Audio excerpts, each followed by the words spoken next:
नमस्कार साथियों, कैसे आप सभी। आशा करता हूँ आप सभी बहुत ही अच्छे होंगे। साथियों, आज एक बहुत ही इंपॉर्टेंट टॉपिक के साथ आप सभी के सामने मैं हाजिर हुआ हूँ और वह मामला है जमानत का, यानी कि बेल। और यह जमानत अक्सर देखा गया है कि कोर्ट द्वारा दी जाती है, लेकिन कुछ ऐसी शर्तें होती हैं जिन्हें अभियुक्त के द्वारा वह फुलफ़िल नहीं किया जाता है और इस कारण से उन्हें कई सालों तक जेल में रहना पड़ता है। एक तरह से वह उनके लिए भी एक तरीके से सज़ा है।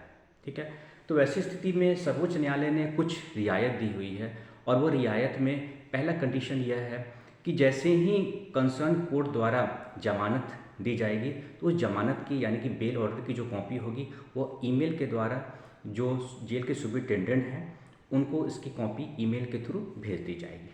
पहला तो यह आदेश दिया गया है। दूसरा सिचुएशन यह है कि वैसी स्थिति में मान लीजिए जो बेल का कंडीशन है उसे वो फुलफ़िल नहीं कर पा रहे हैं जो कंसर्न अभियुक्त हैं।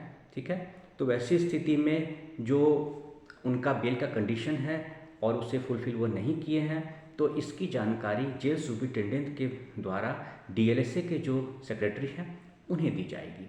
और डीएलएसए के सेक्रेटरी के संज्ञान में जैसे ही उनके संज्ञान में यह मामला आएगा, वह जो पैरालीगल वॉलंटियर हैं या जो जेल विजिटिंग एडवोकेट्स हैं उनके थ्रू ऐसे एक्यूज को अभियुक्त को वह हर संभव लीगल असिस्टेंस देंगे।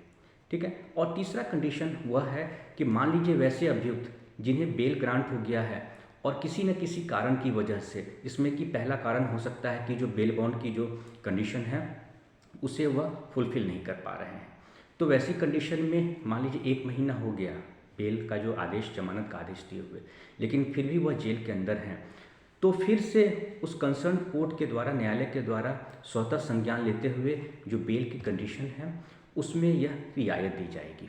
देखिए, यह सर्वोच्च न्यायालय के द्वारा इसलिए इस मामले का संज्ञान लिया गया है और ऐसी टिप्पणी की गई है क्योंकि कहा भी गया है सर्वोच्च न्यायालय द्वारा समय समय कि bail is rule, jail is exception. तो जब बेल रूल है तो वैसी स्थिति में अगर कोई ऐसा कंडीशन है जो हार्श लग रहा है या वैसे जो अभियुक्त जेल में बंद है उसे पूरा नहीं कर पा रहे हैं तो उसमें रिलैक्सेशन देना है। ठीक है। क्योंकि कहा जाता है कि जस्टिस डिले जस्टिस डिनाइड, तो जस्टिस, न्याय सुनिश्चित हो, इसलिए यह फैसला लिया गया है देश की सर्वोच्च अदालत के द्वारा। साथियों, देखिए, मेरा जो उद्देश्य है अपने इस लॉकुल यूट्यूब चैनल के माध्यम से, इसका उद्देश्य है कि जो भी रिसेंट डेवलपमेंट हो रहे हैं लॉ के विधि के क्षेत्र में उससे मैं आपको अवगत कराऊं।